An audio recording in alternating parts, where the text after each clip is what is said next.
আলহাকুমুত তাকাসুর আন তাআতিল্লাহ।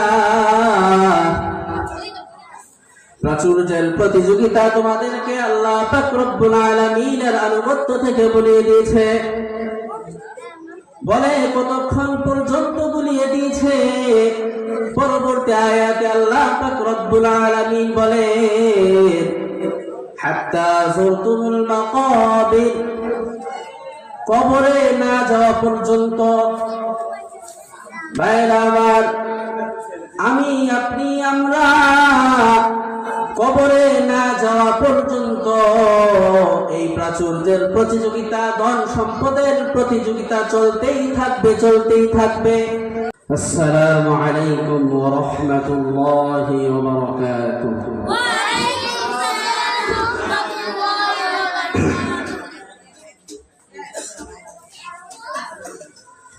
আলহামদুলিল্লাহ আলহামদুলিল্লাহ নাহমাদুহু ওয়া নাস্তাঈনুহু ওয়া নাস্তাগফিরুহু ওয়া নাউযু বিল্লাহি মিন শুরুরি আনফুসিনা ওয়া মিন সাইয়্যাতি আ'মালিনা। من يهد الله فلا مضل له ومن يضلله فلا هادي له. ونشهد أن لا إله إلا الله وحده لا شريك له. ونشهد أن سيدنا وحبيبنا ومولانا محمدا عبده ورسوله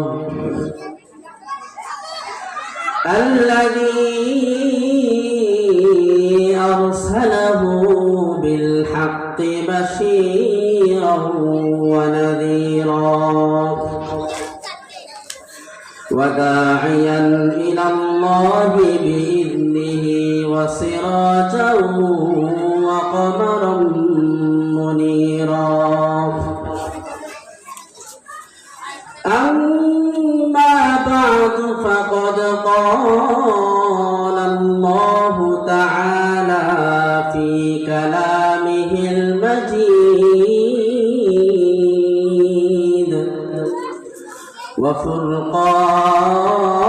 وفرقانه الحميد. أعوذ بالله من الشيطان الرجيم. بسم الله الرحمن الرحيم.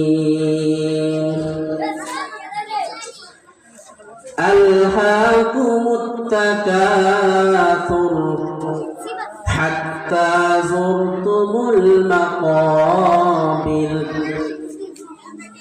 صدق الله العظيم. عن النبي صلى الله عليه وسلم قال يقول ابن آدم مالي مالي. قال هل لك يا ابن آدم من مالك إلا ما أكلت فأفنيت أو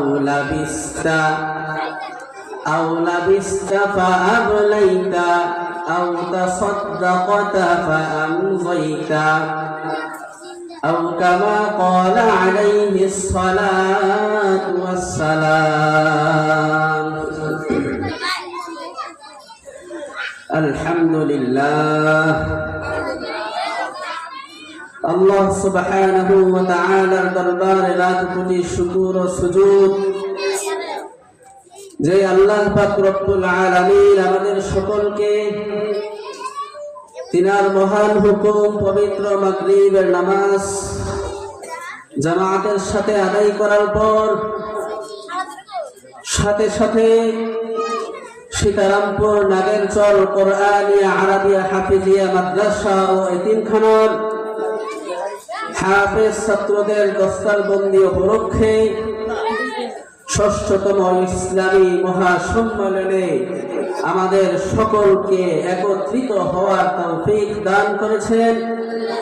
সেই জন্য রবের দরবারে অন্তরস্থল থেকে কালিমাতুশ শুকর আদায় করি আলহামদুলিল্লাহ। দুরূদ ও সালাম বর্ষিত হোক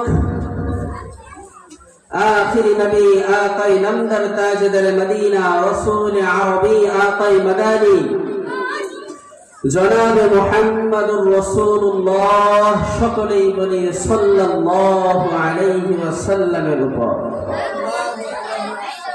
সম্মানিত উপস্থিতি, আমি আপনাদের সামনে কুরআনুল কারীমের 30তম পাতার 30তম পারার 102 নম্বর সূরা সূরা তাকাসুরের 2টি আয়াত তিলাওয়াত করেছি এবং রাসূল করিম সাল্লাল্লাহু আলাইহি ওয়াসাল্লামের অসংখ্য অগণিত হাদিস সমূহ থেকে একটি হাদিস পাঠ করেছি। তো আজ উক্ত কোরআনের আয়াত এবং হাদিসের আলোকে আপনাদের সামনে আলোচনা পেশ করব ইনশাআল্লাহুল আজিজ। সম্মানিত উপস্থিতি, প্রথমেই আমরা জেনে নেই সূরা তাকাসুর এটা আল্লাহ পাক রব্বুল আলামিন কেন নাযিল করেছেন। نزلت في قبيلتين من قبائل الأنصار في بني الحارث وبني الحارثة। আনসারী গোত্র সমূহের মধ্য হতে দুইটি গোত্রের ব্যাপারে আল্লাহ পাক রব্বুল আলামিন এই সূরা তাকাসুরকে নাযিল করেছেন। সেই দুইটি গোত্রের একটির নাম হলো বানুল হারিস আর দ্বিতীয় গোত্রটির নাম হলো বানুল হারিসা। এই দুইটি গোত্র তাফাখরু, তারা শুধু গর্ব করত, একে অপরে শুধু গর্ব করে যেত। তাকাসারু, তারা উভয়ে প্রাচুর্যের ধন সম্পদের প্রতিযোগিতা করে যেত। আর আল্লাহ পাক রব্বুল আলামিন তাদেরকে উপলক্ষ করে এই সূরা তাকাসুরকে নাযিল করেছেন। বলেন না সুবহানাল্লাহ। রব্বুল আলামিন বলেন আলহাকুমুত তাকাসুর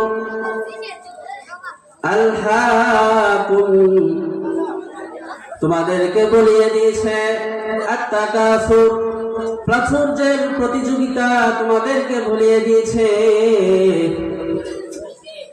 আলহাকুমুত তাকাসুর, প্রাচুর্যের প্রতিযোগিতা তোমাদেরকে বলিয়ে দিয়েছে। কি বলিয়ে দিয়েছে? তাফসীরের কিতাবে আসছে আলহাকুমুত তাকাসুর আন তাআতিল্লাহ,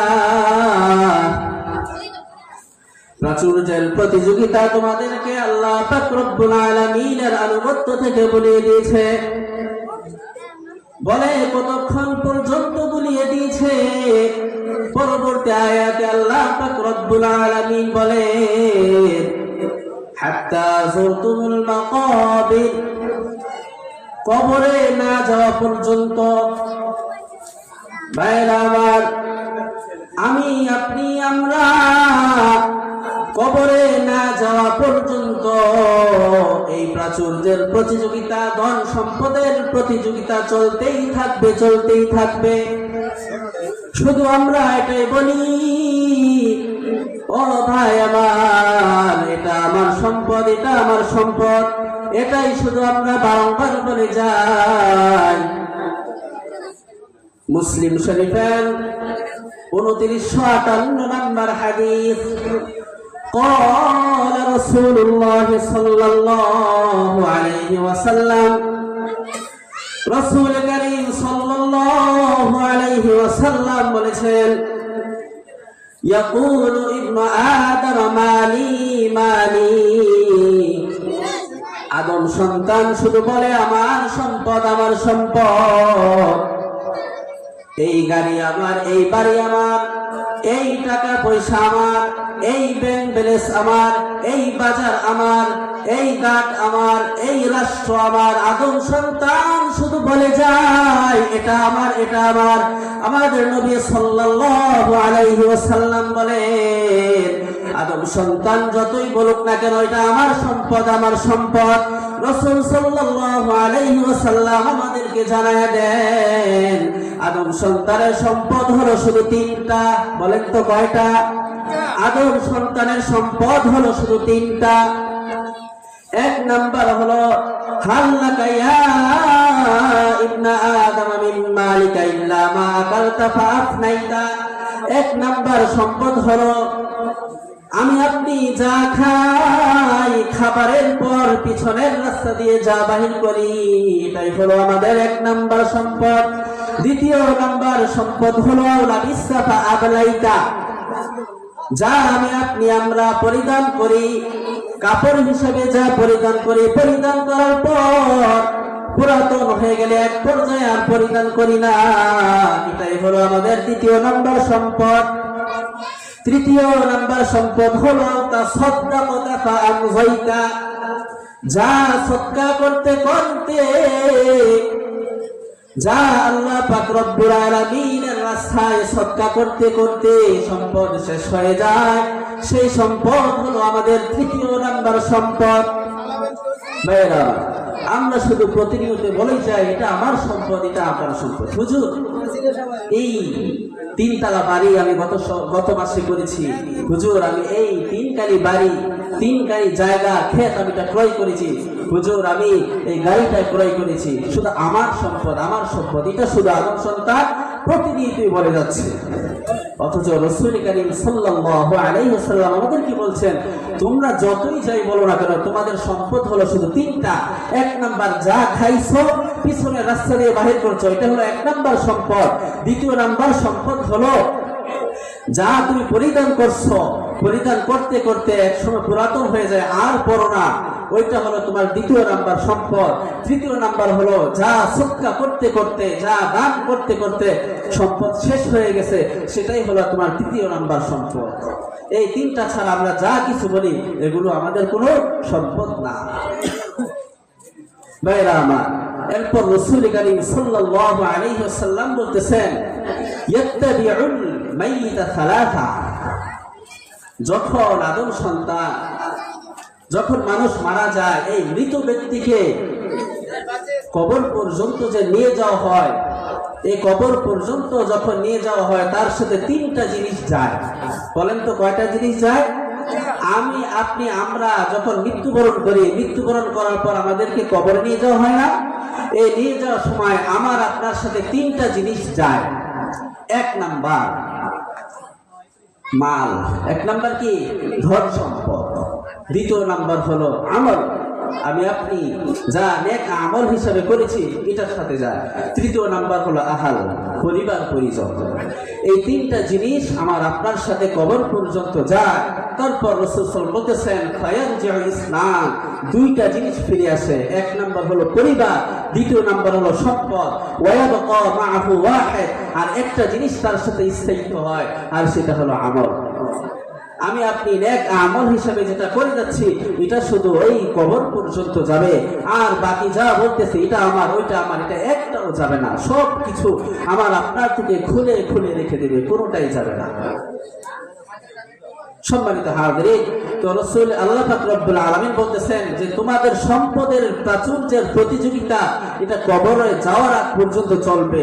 আবার রাসূল সাল্লাল্লাহু আলাইহি ওয়াসাল্লাম বলতেছেন তোমরা কিসের সম্পদের এগুলা গর্ব করো, প্রাচুর্যের প্রতিযোগিতা করো? তোমাদের সম্পদ হলো শুধু 3টা, যা খাইছো, যা পরিধান করছো, যা আল্লাহর রাস্তায় দান করছো। সম্মানিত হাজিরিন, এই হাদিস থেকে আমাদের অনেক কিছু শেখার আছে। আমরা কিন্তু প্রতিনিয়ত উল্টাই করে যাচ্ছি, যদিও জানি আমার আপনার সাথে কিছু যাচ্ছে না আমল ছাড়া, তারপরও আমরা শুধু বলে যাই এটা আমার, এটা আমার। সম্মানিত হাজিরিন, তারপর রাসূল করিম সাল্লাল্লাহু আলাইহি ওয়াসাল্লাম আরেকটি হাদিসে আমাদেরকে জানায় দিতেছেন, ইয়াহরুমু ইবনু আদম ওয়া তাবকা মাআহু ইসনাতান। আদম সন্তানের বয়স বাড়ার সাথে সাথে তার দুইটা জিনিসের স্থায়িত্ব হয়। বলেন তো কয়টা জিনিসের? দুইটা জিনিসের। আমার আপনার যখন বয়স বাড়তে থাকে সাথে সাথে দুইটা জিনিসের স্থায়িত্ব বাড়ে। রাসূল করিম সাল্লাল্লাহু আলাইহি ওয়াসাল্লাম বলতেছেন, মানে পরিষ্কার সহজ ভাষায় বুঝি, আমি আপনার যখন বয়স বাড়তে থাকে সাথে সাথে দুইটা জিনিসের লোভ বাড়তে থাকে। এক নাম্বার হলো আল মাল, সম্পদের লোভ। সম্পদের লোভ বাড়তে থাকে। এত কিছু হওয়ার পরেও বলে আরো লাগবে, আরো লাগবে, অথচ আমি আপনি অসুস্থ হয়ে বিছানায় পড়ে গেছি, 1 নাম্বার 2 নাম্বার প্রস্রাব পায়খানা পর্যন্ত করতে পারি, আরেকজন ধরে নিয়ে যায়, তারপরও আমার আপনার লোভ কমে না, আমার আরো দরকার, এটা শুধু বলেই যায়। এই হলো 1 নাম্বার। দ্বিতীয় নাম্বার হলো তুলুল আমাল, দীর্ঘ আশা। আশা আকাঙ্ক্ষা শুধু বাড়তেই থাকে, বয়স বাড়ে শুধু আকাঙ্ক্ষা আশা বাড়তেই থাকে। সম্মানিত হাজিরিন, আল্লাহ পাক রব্বুল আলামিন এই সম্পদের প্রতি যে আমাদের আগ্রহ, সেই আগ্রহটাকে কবরমুখী করার, আখিরাতমুখী করার তৌফিক দান করুন। সকলে বলে আমিন। ভাইরা আমার, তিরমিজি শরীফের 2308 নম্বর হাদিস, এই হাদিসের মধ্যে আসছে, কানা উসমান ইবনে আফফান ইযা ওয়াকাফা আলা কবরিন বাকা। হযরত উসমান রাদিয়াল্লাহু তাআলা আনহু তিনি যখন কবরের সামনে দাঁড়াতেন তিনি সাথে সাথে কান্না করে দিতেন। কবরের সামনে দাঁড়ালে তিনি সাথে সাথে কান্না করে দিতেন। হাত্তা ইয়াবুল্লা লিহইয়াতাহু, তিনার দাড়িগুলো ভিজে যেত। কান্না করতে করতে তিনার দাড়িগুলো ভিজে যাইত। ফাকিলা লাহু উসমান, হযরত উসমান রাদিয়াল্লাহু তাআলা আনহুকে প্রশ্ন করা হলো, আপনি কি জন্য এত কান্না করেন? তাযকুরুল জান্নাতা ওয়ান নার ওয়ালা তাবকি ওয়া তাবকি মিন হাদা। আপনি যখন জান্নাত এবং জাহান্নামের ব্যাপারে আলোচনা করেন তখন তো এত কান্না করেন না, কিন্তু এখন আপনি কি জন্য কবরের সামনে দাঁড়িয়ে কান্না করেন? হযরত উসমান গনি রাদিয়াল্লাহু তাআলা আনহু উত্তর বলেন, সামিআতু রাসূলুল্লাহ সাল্লাল্লাহু আলাইহি ওয়াসাল্লাম ইয়াকুল। হযরত উসমান গনি রাদিয়াল্লাহু তাআলা আনহু বলেন, আমি রাসূল করিম সাল্লাল্লাহু আলাইহি ওয়াসাল্লামকে বলতে শুনেছি, ইন্নাল কবরা আউয়ালু মানাজিলিল আখিরাহ, নিশ্চয় কবর হলো আখিরাতের প্রথম ঘাঁটি। ফা ইন্নাজা মিনহু, যদি কোনো ব্যক্তি এই কবর থেকে মুক্তি পেয়ে যায়, ফামা বাদাহু আইসার মিনহু, তার পরবর্তী ঘাঁটিগুলোও সহজ হয়ে যায়। বলেন না সুবহানাল্লাহ। ওয়া ইল্লাম ইয়ানজু মিনহু, আর যদি কোনো ব্যক্তি এই প্রথম ঘাঁটি কবরের মধ্যে আটকা পড়ে যায়, ফামা বাদাহু আসাদ্দু মিনহু, তার পরবর্তী ঘাঁটিগুলো কঠিন থেকে কঠিন হয়ে যায়। ভাইরা আমার, হযরত উসমান গনি রাদিয়াল্লাহু তাআলা আনহু হাদিসের শেষ অংশে বলেন, ক্বালা রাসূলুল্লাহ সাল্লাল্লাহু আলাইহি ওয়াসাল্লাম, রাসূল করিম সাল্লাল্লাহু আলাইহি ওয়াসাল্লাম বলেছেন, মা রাআইতু মানজারান কাত্তু ইল্লা ওয়াল কবরু আফজাউ, কবরের মতো এত ভয়ঙ্কর কোন জিনিস রয়েছে আমার জানা নাই। ভাইরা আমার, আল্লাহ পাক রব্বুল আলামিন বলতেছেন, তোমাদের সম্পদের প্রতিযোগিতা, তোমাদের প্রাচুর্যের প্রতিযোগিতা কবর পর্যন্ত চলবে, কিন্তু এখানে আমাদের নবী সাল্লাল্লাহু আলাইহি ওয়াসাল্লাম বলতেছেন, কিসের এত প্রতিযোগিতা করো? কবরের মতো এত ভয়ঙ্কর আর কোন জিনিস আছে আমার তো এটা জানা নাই। হযরত উসমান গনি রাদিয়াল্লাহু তাআলা আনহু বলেন, আমি এই জন্যই কবরের সামনে আসলে কান্না এসে যায়। সুবহানাল্লাহ। সম্মানিত হাজিরিন, হযরত ওসমান গনি রাদিয়াল্লাহু তাআলা বলেন, এই জন্য কবরের সামনে আসলে আমার কান্না এসে যায়, কারণ যেখানে রাসূল করিম সাল্লাল্লাহু আলাইহি ওয়াসাল্লাম বলতেছেন কবরের মতো এত ভয়ঙ্কর জিনিস আর কোনো কিছু আছে এটা আমার জানা নাই। আল্লাহু আকবার, আল্লাহু আকবার। সম্মানিত হাজিরিন, এবার আসুন আরেকটি হাদিস আপনাদেরকে শোনাই। যেই 5টি অপরাধ আমরা করি, 5টি অপরাধ করার কারণে আমাদের উপর বিভিন্ন রকমের আযাব আসে। 5টি অপরাধ আমরা করার কারণে বিভিন্ন সময় বিভিন্ন রকমের আল্লাহ পাক রব্বুল আলামিনের পক্ষ থেকে আমাদের উপর আযাব আসে, গজব আসতে থাকে। রাসূল করিম সাল্লাল্লাহু আলাইহি ওয়াসাল্লাম বলছেন যে আমার উম্মত 5টি পরীক্ষার সম্মুখীন হবে।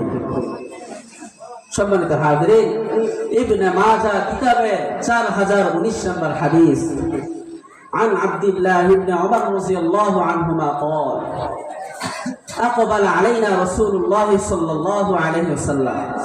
হযরত আব্দুল্লাহ ইবনে উমর রাদিয়াল্লাহু আনহুমা তিনি বলেন রাসূল করিম সাল্লাল্লাহু আলাইহি ওয়াসাল্লাম একবার আমাদের নিকট আগমন করলেন। খামসুন ইযা তুলিতুম বিহিন্না, রাসূল এসে বলতেছেন যে আমার উম্মত 5টি পরীক্ষার সম্মুখীন হবে, আর আমি আল্লাহ পাক রব্বুল আলামিনের কাছে পানাহ চাই, আশ্রয় চাই। আউযু বিল্লাহি আন তুদরিকুহুন্না, আমি পানাহ চাই যেন আমার উম্মত এই 5টি পরীক্ষার সম্মুখীন না হয়।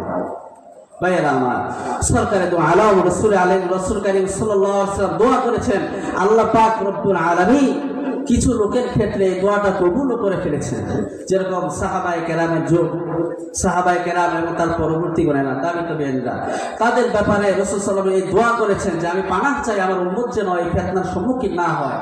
তিনাদের ব্যাপারে কবুল করে ফেলেছেন। কিন্তু এই হাদিস শুনলে দেখা যাবে আমরা পুরাটাই এই অংশে পড়ে গেছি। 5টি পরীক্ষার সম্মুখীন আমরা একেবারেই পড়ে গেছি। সম্মানিত উপস্থিতি, হাদিসটা শুনলে আপনারা খুব সহজে বুঝতে পারবেন যে 5টি পরীক্ষা কি আর এটা কি আমাদের দ্বারা হচ্ছে কি হচ্ছে না। রাসূল করিম সাল্লাল্লাহু আলাইহি ওয়াসাল্লাম বলতেছেন 5টি পরীক্ষার 1 নাম্বার হলো লাম তাযহারিল ফাহিশাতু ফি কওমিন কাত্তু হাত্তা ইউলিনু বিহা ইল্লা ফাসা ফীহিম আত-তাউন। সরকারে দু আলম রাসূল করিম সাল্লাল্লাহু আলাইহি ওয়াসাল্লাম বলতেছেন যেই দেশের মধ্যে, যেই সম্প্রদায়ের মধ্যে অশ্লীলতা ছড়িয়ে পড়বে, যেই সম্প্রদায়ের মধ্যে অশ্লীলতা ছড়িয়ে পড়বে, ইল্লা ফাসা ফীহিম তাউন, সেখানে বিভিন্ন রকমের মহামারী দেখা দেবে। সম্মানিত হাজিরিন, এখন আপনারাই বলেন তো দেখি আমাদের সমাজে দেশ দেশান্তরে অশ্লীলতা ছড়িয়ে পড়ছে কি পড়ছে না? বিভিন্ন রকমের অনুষ্ঠান হচ্ছে, সেখানে গান বাদ্য আয়োজন হচ্ছে, যুবক শ্রেণীর লোকেরা বিভিন্ন রকমের গুনাহে লিপ্ত হচ্ছে, পর্নোগ্রাফি থেকে শুরু করে আরো বড় বড় ছোট ছোট সর্ব প্রকার গুনাহ চালাই যেতেছে, বিভিন্ন রকমের অশ্লীলতা ছড়িয়ে পড়ছে, নামাজের কোনো ধার ধারে না। রাসূল করিম সাল্লাল্লাহু আলাইহি ওয়াসাল্লাম বলতেছেন যে যখন কোন দেশের মধ্যে অশ্লীলতা ছড়িয়ে পড়বে সেখানে বিভিন্ন রকমের বড় বড় মহামারী রূপ দেখা দিবে, যেরকম প্লেগ রোগ, তারপর গণহারে ডায়রিয়া হওয়া ইত্যাদি ইত্যাদি রোগ সৃষ্টি হবে, যেরকম চিকুনগুনিয়া রোগ মহামারী। এমনি ভাবে গণহারে ডায়রিয়া, চিকুনগুনিয়া, ডেঙ্গু জ্বর আগে ছিল, ইদানিং শুনতেছি না। এই সমস্ত মহামারী আমাদের অশ্লীলতা যে ছড়িয়ে পড়ছে, এর কারণে আল্লাহ পাকের আযাব গজব আসছে। রাসূল সাল্লাল্লাহু আলাইহি ওয়াসাল্লাম বলতেছেন যেই দেশের মধ্যে এই অশ্লীলতা ছড়িয়ে পড়বে আরো কি হবে, ওয়াল আউজাউল্লাতী লাম তাকুন মাযাতি আসলাফিহিমুল্লাযীনা মাযা, যেই দেশের মধ্যে অশ্লীলতা ছড়িয়ে পড়বে সেখানে আরো কি হবে, সেখানে এমন এমন মহামারী রূপ দেখা দিবে আগের জামানার লোকেরা এগুলো শোনেও নাই, কোন সময় আগের জামানার লোকেরা শোনেও নাই। যেরকম আমাদের বাপ দাদারা যিনারা চলে গেছেন, তিনারা এই করোনা মহামারী রোগের কথা শুনেছেন? চিকুনগুনিয়া রোগের কথা কখনো শুনেছেন? শোনেন নাই। রাসূল সাল্লাল্লাহু আলাইহি ওয়াসাল্লাম আমাদেরকে জানাই দিয়েছেন, যখন যেই দেশের মধ্যে, যেই কওমের মধ্যে, যেই সম্প্রদায়ের মধ্যে অশ্লীলতা ছড়িয়ে পড়বে, সেখানে আল্লাহ পাকের এই মহামারী রোগ আসতেই থাকবে, আসতে থাকবে। আল্লাহ পাক রব্বুল আলামিন আমাদেরকে হেফাজত করো, সকলে বলে আমিন। তো এই হাদিস থেকে বোঝা যায় কি আল্লাহ পাকের আযাব, গজব, পরীক্ষা এটা কি আসবে নাকি এসে পড়েছে? এসেই পড়েছে। সম্মানিত হাজিরিন, এই হলো 1 নাম্বার পরীক্ষা। দ্বিতীয় নাম্বার কি পরীক্ষা? রাসূল সাল্লাল্লাহু আলাইহি ওয়াসাল্লাম বলতেছেন, ওয়ালাম ইয়ানকুসুল মিকিয়াল ওয়াল মিজান। এটা মনে হয় আমাদের দেশে হয় নাই। অনুবাদটা শুনলে বুঝতে পারবেন, যেই দেশের মধ্যে ওজনে মাপে মানুষ কম দেয়, পাল্লার ওজনে মাপে যেই দেশের লোকেরা কম দেওয়া শুরু করে, সেই দেশের মধ্যে আযাব আসে 3টা। বলেন কয়টা? কি কারণে? যে দেশের মধ্যে মানুষ ওজনে মাপে কম দেওয়া শুরু করে, সেই দেশের মধ্যে আযাব আসে কয়টা? 3টা। 1 নাম্বার, ইল্লা রুহিদু বিসনিন, ওই দেশের মধ্যে দুর্ভিক্ষ ছড়িয়ে পড়ে, অভাব অনটন ছড়িয়ে পড়ে। দ্বিতীয় নাম্বার হলো শিদ্দাতুল মাউনা, সেই দেশের অর্থনৈতিক দুরবস্থা দেখা দেয়, অর্থনৈতিক অভাব অনটন দেখা দেয়। কিছুদিন পর পর শোনেন না যে ব্যাংকের টাকা গায়েব হয়ে গেছে? শোনেন না? অর্থনৈতিক দুরবস্থা। গত কয়েকদিন আগে আমি পত্রিকায় দেখেছি 1 বছরে নাকি 22,000 কোটি টাকা পরদেশে, আমাদের এই দেশে ঋণ করেছে। কি পরিমাণ অর্থনৈতিক অভাব অনটন দেখা দিতেছে। কি কারণে? ওজনে মাপে কম দেওয়ার কারণে আল্লাহ পাকের গজব আসছে। তৃতীয় নাম্বার হলো জাউরি সুলতানে আলাইহিম, জালেম শাসক চেপে বসে। যে দেশের মধ্যে ওজনে মাপে মানুষ কম দেওয়া শুরু করে, সেই দেশের মধ্যে জালেম শাসক চেপে বসে, জালেম সরকার, জালেম রাষ্ট্র প্রধান চেপে বসে। সম্মানিত হাজিরিন, এই হলো দ্বিতীয় নাম্বার পরীক্ষা। তৃতীয় নাম্বার হলো ওয়ালাম ইয়ামনাউ যাকাত আমওয়ালিহিম, যেই দেশে মানুষ যাকাত দেয় না, সেই দেশের মধ্যে আল্লাহ পাকের রহমতের বৃষ্টি বন্ধ করে দেন। বলেন না নাউযুবিল্লাহ। এখন তো এমন হয়ে গেছে, মা বোনেরা এটা বুঝতেই চায় না যে তিনাদের উপর যে যাকাত ওয়াজিব হয়ে যেতেছে, বুঝেই না। তিনাদের কাছে কিছু স্বর্ণ, কিছু রৌপ্য আছে, এগুলো কিন্তু একত্র করে রূপার নেশাব হলে তাদের উপর যাকাত ওয়াজিব হয়ে যায়। তিনারা বুঝতেই চায় না। তিনারা একটাই বুঝে, আমার স্বামী কর্ম করে, স্বামীরই সব, স্বামীরই সব, স্বামীর উপরে যাকাত আসবে, তিনি দিলে সব সমাধান। এই যে যাকাত গুলো আমরা দিচ্ছি না, না দেওয়ার কারণে আল্লাহ পাকের বৃষ্টি বন্ধ হয়ে যাচ্ছে। এখন বলবেন, হুজুর কোথায় বৃষ্টি বন্ধ হয়? বৃষ্টি তো আল্লাহ পাক এমন বৃষ্টি দেয় যে আমাদের মন তুষ্টি হইয়া আরো বেশি যায়। ঠিক কিনা বেঠিক?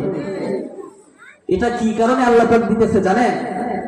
এই হাদিসের মধ্যে বলছে, রাসূল কারীম সাল্লাল্লাহু আলাইহি ওয়াসাল্লাম বলতেছেন, এই যে বৃষ্টিটা আল্লাহ পাক তারপরেও দিতেছে, আমরা যাকাত দেওয়া বন্ধ করে দিয়েছি, তারপরেও যে দিতেছে, এটার কারণটা কি? কারণ হলো আল্লাহ পাক রব্বুল আলামিন এই দুনিয়ার মধ্যে, এই পৃথিবীতে, গোটা বিশ্বের মধ্যে আল্লাহ পাক রব্বুল আলামিন চতুষ্পদ প্রাণী সৃষ্টি করেছে। চতুষ্পদ 4 পা বিশিষ্ট প্রাণী কি করেছেন? সৃষ্টি করেছেন। এগুলো বৃষ্টির ফোঁটা পাইলে, পানি পাইলে তারা আনন্দ বোধ করে, তারা আনন্দ বোধ করে, খুশি হয়, তারা খুব মজা পায়। এই তাদের প্রতি অনুগ্রহ করে আমরা যাকাত দেই না, গজব আসে, তারপরেও তাদের ওসিলা করে আল্লাহ পাক কি করেন? বৃষ্টি দেন। আর এই বৃষ্টিটাই আমরা পাই। আমাদের বৃষ্টি কবেই বন্ধ হয়ে গেছে। আমরা যে যাকাতকে জরিমানা মনে করে ফেলছি। যাকাতের কথা উঠলে বলে, আরে 1 লক্ষ টাকায় 2,500 টাকা যাকাত আসলে এগুলা দিলে তো কমে যাবে, কমে যাবে, যাকাত দিতে চাই না, লোকসান হবে, ক্ষতি মনে করি।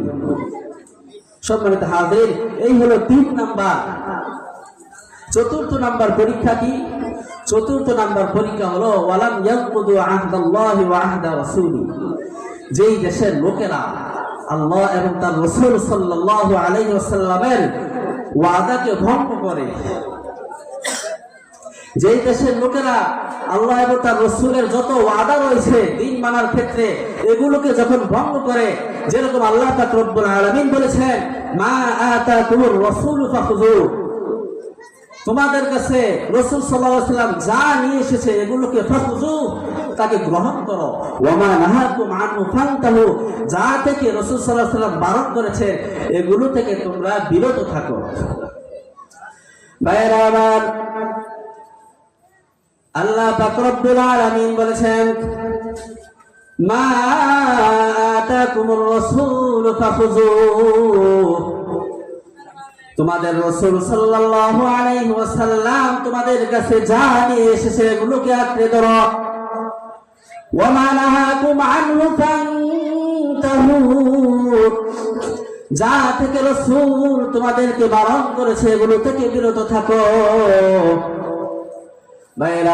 রাসূল কারীম সাল্লাল্লাহু আলাইহি ওয়াসাল্লাম আমাদেরকে যা নিষেধ করেছেন এর মধ্যে এক নাম্বার হলো আবু দাউদ শরীফের 4015 নম্বর হাদিস, قال رسول الله صلى الله عليه وسلم, সরকারে তো আলম রাসূল কারীম সাল্লাল্লাহু আলাইহি ওয়াসাল্লাম বলেছেন, ইয়া আলী লা তাকশিফ ফাখিদাকা, হে আলী তুমি তোমার রান কাউকে দেখাইও না। ওয়ালা তানজুর ইলা ফাখদি হাইয়িন ওয়ালা মাইয়িতিন, হে আলী তুমি কোন জীবিত মানুষ এবং মৃত মানুষের রানের দিকেও তাকাইও না। ভাইয়েরা আমার, রাসূল সাল্লাল্লাহু আলাইহি ওয়াসাল্লাম নিষেধ করেছেন তুমি তোমার রান কাউকে দেখাইও না।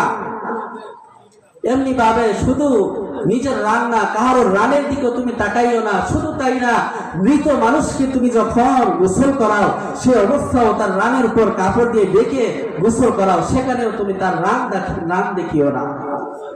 সম্মানিত হাজিরিন, এই হাদিসের দিকে তাকালে দেখা যায় এখন যুবক শ্রেণীর লোকেরা কি করতেছে দেখেন, কি পরিমাণ বেহায়াপনা হয়েছে এখন যুবক শ্রেণীর লোকেরা।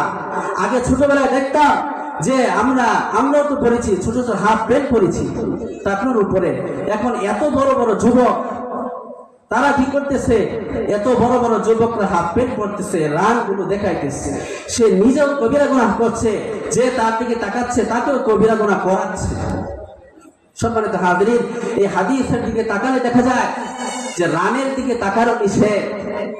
যে সমস্ত নাটক সিনেমা রয়েছে, নাটক সিনেমা এগুলোর মধ্যে যে রান দেখা যায়, এটা কি নবী সাল্লাল্লাহু আলাইহি ওয়াসাল্লামের কথা অনুযায়ী কি বোঝা যায়? এই সমস্ত রান দেখা হালাল না হারাম? হারাম। এমনি ভাবে যে সমস্ত খেলাধুলার মধ্যে রান দেখা যায় সেই খেলা দেখা হালাল না হারাম? আমাদের দেশের জনপ্রিয় খেলা হাডুডু, সেই খেলার মধ্যে রান দেখা যায় কি যায় না? সেটা দেখা হালাল না হারাম? এমনি ভাবে ফুটবল খেলা, এর মধ্যে রান দেখা যায় কি যায় না? এটা দেখা হালাল নাকি হারাম? হারাম। সম্মানিত হাজিরিন, এত সমস্ত অঙ্গীকার যখন আমরা ভঙ্গ করে ফেলি তারপর কি গজব আসে দেখেন। রাসূল সাল্লাল্লাহু আলাইহি ওয়াসাল্লাম বলতেছেন, ইল্লা সাল্লাল্লাহু আলাইহি আদুওয়াম মিন গায়রিহি, সেই দেশের মধ্যে যে দেশের লোকেরা আল্লাহ এবং তার রাসূল সাল্লাল্লাহু আলাইহি ওয়াসাল্লামের আদেশগুলোকে অমান্য করে, সেই দেশের মধ্যে বহিরাগত শত্রু আল্লাহ পাক চাপিয়ে দেন। বলেন না নাউযুবিল্লাহ। শুধু তাই নয়, ফাখাযু বা'দা মা ফি আইদিহিম, সেই দেশের দামি দামি সম্পদগুলা বহিরাগত শত্রু এসে ছিনিয়ে নিয়ে যায়। ভাইয়েরা আমার, এই গেল 4 নাম্বার পরীক্ষা। 5 নাম্বার পরীক্ষা কি? 5 নাম্বার পরীক্ষা হলো ওয়ামা লাম তাহকুম আইম্মাতুহুম বিকিতাবিল্লাহ, যেই দেশের রাষ্ট্রপ্রধান আল্লাহ পাক রব্বুল আলামিনের কিতাব অনুযায়ী ফয়সালা করে না, ওয়া ইয়াতাখায়য়ারু মিম্মা আনজালাল্লাহ, যেই দেশের রাষ্ট্রপ্রধান শাসক আল্লাহ পাক রব্বুল আলামিনের নাযিলকৃত বিষয়ের প্রতি কোন প্রকার অসন্তুষ্টি প্রকাশ করে, আল্লাহ পাক রব্বুল আলামিন বলতেছেন, রাসূল সাল্লাল্লাহু আলাইহি ওয়াসাল্লাম বলতেছেন, ইল্লা জাআলাল্লাহু বাসাম বাইনাহুম, সেই দেশের মধ্যে দুই দলে মানুষে মানুষে আল্লাহ পাক ঝগড়া ফাসাদ এগুলো লাগিয়ে দিয়ে থাকেন। বলেন না নাউযুবিল্লাহ। 2 দিন পরে পরে দেখবেন একদল আরেক দল বাস নিয়ে বাইরে হইতেছে, ঝগড়া করতেছে। এগুলো দেখলেন কি কারণে হচ্ছে? আমাদের কর্মের কারণেই হচ্ছে। সম্মানিত হাজিরিন, সময় খুব সংক্ষিপ্ত, সর্বোপরি আরেকটি কথা বলে আমি শেষ করব ইনশাআল্লাহ। তো আমাদেরকে আল্লাহ পাক রব্বুল আলামিন পৃথিবীতে পাঠিয়েছেন ইবাদত করার জন্য। তো আমরা যা কিছু করতেছি আল্লাহ পাক রব্বুল আলামিন আমাদের সকল গতিবিধি সিসি ক্যামেরার মাধ্যমে, ফেরেশতাদের মাধ্যমে রেকর্ড করে নিতেছে। আল্লাহ পাক রব্বুল আলামিন বলতেছেন, কিরামান কাতিবিন, সম্মানিত লেখকবৃন্দ, ইয়ালামুনা মা তাফআলুন, তোমরা যা করো তারা জানে, লিখতেছে। আরেক আয়াতে বলছেন, মা ইয়ালফিযু মিন কাওলিন ইল্লা লাদাইহি রাকীবুন আতীদ, আমার আপনার জবান দিয়ে যা বাইর করতেছি, ভালো হোক খারাপ হোক, সব কিছু এই সিসি ক্যামেরার মাধ্যমে ফেরেশতারা সবকিছু আমরা যেটা মনে করি সিসি ক্যামেরার মাধ্যমে যেভাবে ভিডিও করা যায়, গোপন বিষয়গুলো তুলে ধরা যায়, এগুলো কি করতেছে এই ফেরেশতারা রেকর্ড করে নিতেছে। সম্মানিত হাজরিন, তাহলে বাঁচার কোনো উপায় নাই। আপনি দুনিয়ার জমিনে বিচারক হয়েছেন, এই বিচারককে আল্লাহ পাক রব্বুল আলামিন কিয়ামতের ময়দানে বিচার করবে, বিচারককে বিচার করবে। আপনারা যারা বিচার করবেন, আপনাদের কানে স্পষ্ট এই কথা শোনাই দিতে চাই, যে কোনো বিচার করতে যান আপনার এই বিষয়টা আপনি স্মরণ রাখবেন যে আল্লাহ পাক রব্বুল আলামিন আপনাকে কিয়ামতের দিন বিচার করবে। সম্মানিত হাজরিন, আপনি বিচার করছেন, আল্লাহ পাক রব্বুল আলামিন আপনাকে বলবে কিয়ামতের ময়দানে, হে বিচারক, তুমি দুনিয়ার জমিনে বিচার করেছিলা, তোমার বিচারের মধ্যে আমি কোনো ইনসাফ পাই নাই, তোমার বিচারের মধ্যে আমি কোন ইনসাফ পাই নাই, তোমার প্রত্যেকটা ভুল বিচারের সাক্ষী আমার ফেরেশতারা লিখে রেখেছে। তোমার বিচারের কাঠগড়ায় দিন প্রচারকারীরা দাঁড়াইতো, যখন তোমার বিচারের কাঠগড়ায় কোরআনের পাখিরা দাঁড়াইতো, তোমার বিবেক সাক্ষ্য দিত যে তারা নির্দোষ, তারপরেও তুমি দিনের কি দিন, বছর কি বছর তাদেরকে তুমি অন্ধকার এই জেলের মধ্যে তুমি ডুবিয়ে রেখেছ, যেখানে কোনো ভালো বালিশ নাই, যেখানে ভালো কোনো কাঁথা নাই, যেখানে কোনো মশারি নাই, তুমি এই সমস্ত কাজ করে যাচ্ছ। হে রাষ্ট্রপ্রধান, তুমি ভালো করে শুনে রাখো, তোমার কানের ভিতরে এই কথাটা জানাই দিতে চাই, তোমার বিচার আল্লাহ পাক রব্বুল আলামিন কিয়ামতের দিন করবে, যতক্ষণ না এগুলো ফয়সালা তুমি করবে। সম্মানিত উপস্থিতি, সর্বোপরি বলতে চাই, আমাদের সরকার মহোদয় অনেক আলেম ওলামাদেরকে ছেড়ে দিচ্ছেন, এতে আমরা শুকরিয়া আদায় করি, বলি না আলহামদুলিল্লাহ। আমরা আশাবাদী আমাদের বড় বড় জেনারেল রয়েছে, আরো মাহমুদুল্লাহ হাসান গুরামি, এমনি ভাবে আল্লামা মামুনুল হক সাহেব, তিনাদেরকেও যেন তাড়াতাড়ি নির্বাচনের আগেই ছেড়ে দেয়, আমরা এই আশা ব্যক্ত করি। এই বলে আমার সংক্ষিপ্ত আলোচনা শেষ করতেছি।